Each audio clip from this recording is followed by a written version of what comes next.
Assalamualaikum warahmatullahi wabarakatuh. Hai guys. Kita dari Asaristif, aku Aura, Aku Mutiara, Aku Maulida. Aku Fani. kita lagi ada di Cagar Budaya Masjid Siratul Mustaqim.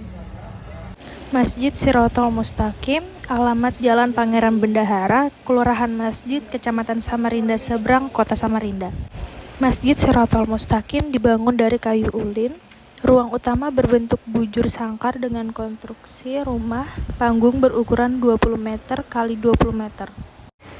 Menara masjid ini mengadopsi gaya arsitektur Yaman yang digabung dengan arsitektur Cina dan menggunakan ukiran kutai yang terletak pada lisplang dan pagar menara. Sementara itu, bentukan arsitektur masjid memiliki beberapa kemiripan dengan masjid-masjid kuno yang ada di Kalimantan, seperti Masjid Jami Sultan Syarif Abdurrahman di Pontianak dan Masjid Jami Ajar Amir Hasanuddin di Tenggarong, Kutai Kartanegara, Kalimantan Timur. Posisi Samarinda Seberang sebagai pusat penyebaran Islam semakin kuat. Seorang bangsawan dan pedagang muslim asal Pontianak, Kalimantan Barat, Said Abdurrahman bin Assegaf datang ke kerajaan Kutai dan memilih Samarinda Seberang sebagai tempat tinggal sementara. Pada awalnya tujuan Said Abdurrahman Assegaf hanya untuk berdagang, tapi melihat kenyataan bahwa posisi Samarinda Seberang sebagai pusat syiar agama Islam di Kutai, maka ia memutuskan untuk mengembangkan syiar dan kajian intelektual Islam. Ketekunan dan ketaatan dalam menjalankan syariat Islam serta sudah ditokohkan masyarakat membuat Sultan Kutai saat itu, Haji Muhammad Sulaiman pada tahun 1880 mengangkat Said Abdurrahman Assegaf sebagai kepala adat dan agama Samarinda Seberang dan diberi gelar Pangeran Bendahara. Dengan senang hati beliau menerima pengangkatan dan gelar tersebut. Ia meyakini dengan jabatan sebagai kepala adat dan agama Samarinda Seberang, ia lebih leluasa melaksanakan syiar agama Islam. Banyak hal menurut beliau yang harus dibenahi dalam masalah keagamaan. Kurangnya sarana peribadatan kemudian membuat Pangeran Bendahara menyuarakan untuk membangun masjid di Samarinda Seberang dan daerah lainnya. Kemudian pembangunan masjid dilakukan oleh Kapitan Jaya awal tahun 1901 Masehi, diteruskan oleh Henry Dassen. Kehidupan masyarakat Samarinda Seberang menarik minat seorang saudagar berkebangsaan Belanda, Henry Dassen. Setelah mempelajari dan berdiskusi tentang agama Islam dengan Pangeran Bendahara dan para tokoh agama, Henry Dassen mengucapkan 2 kalimat syahadat sebagai tanda ia menjadi muslim. Dengan kedermawanannya, Henry Dassen pada tahun Tugu Hansip yang berada di depan Pasar Segiri, Samarinda, Kalimantan Timur.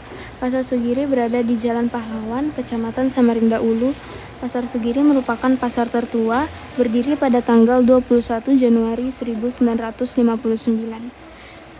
Tugu Hansip yang memiliki logo dan lambang Linmas yang berarti perisai, keuletan, ketangkasan, dan kejujuran anggota Linmas. Pohon beringin, melindungi, memberi manfaat positif, serta keteduhan dan pengayoman. Warna merah berarti semangat, kekuatan, dan kerja keras. Warna hijau berarti sejuk, keselarasan, religius, dan ketakwaan. Bambu runcing yang menyilang berarti anggota Linmas yang selalu bersama dan berjuang untuk mencapai tujuan yang diinginkan. Pita Linmas singkatan dari perlindungan masyarakat dengan dasar warna kuning yang berarti keagungan dan kejayaan. Warna tulisan hitam yang melambangkan keteduhan iman. Adanya tugu ini dilatar belakangi oleh sejarah peperangan.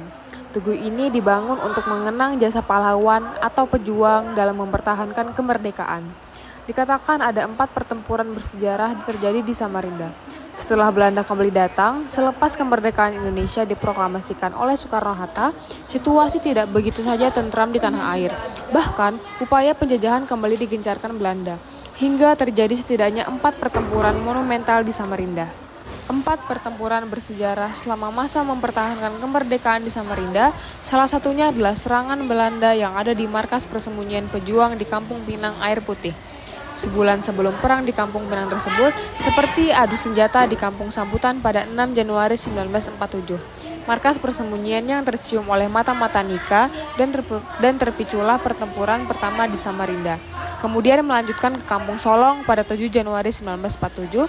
Para pejuang yang sedang mendiskusikan langkah lanjutan mengusir penjajah mendapatkan kabar dari seorang pedagang bahwa pasukan Belanda bergerak menuju Solong. Pertempuran kedua tidak bisa dihindari. Kalah strategi dan senjata, pimpinan pejuang menarik diri, melintasi sawah lalu menyeberangi sungai Lempake, anak sungai Karangmumus dengan perahu. Kemudian pada tanggal 15 Januari 1947, gerilyawan Badan Pembela Republik Indonesia (BPRI) menyerang kompleks Havenmester di Teluk Lerong.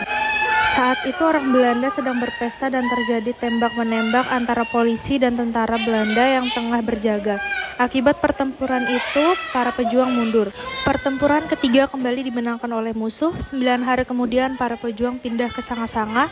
Setelah 3 hari meletuslah peristiwa Merah Putih, pertempuran kolosal itu tercatat dalam risalah Eksponen Badan Pembela Republik Indonesia, berjudul Palagan Perebutan Kota Minyak Sanga-Sanga 1982. Mengenang para pejuang yang berani, maka dari itu diresmikan 4 tugu pada 10 November 1991, tersebar di Kecamatan Sambutan, Jalan Damanhuri, Jalan R.E. Marta Dinata, dan Jalan Pangeran Suryanata. Tugu itu merupakan penanda pertempuran wilayah tersebut.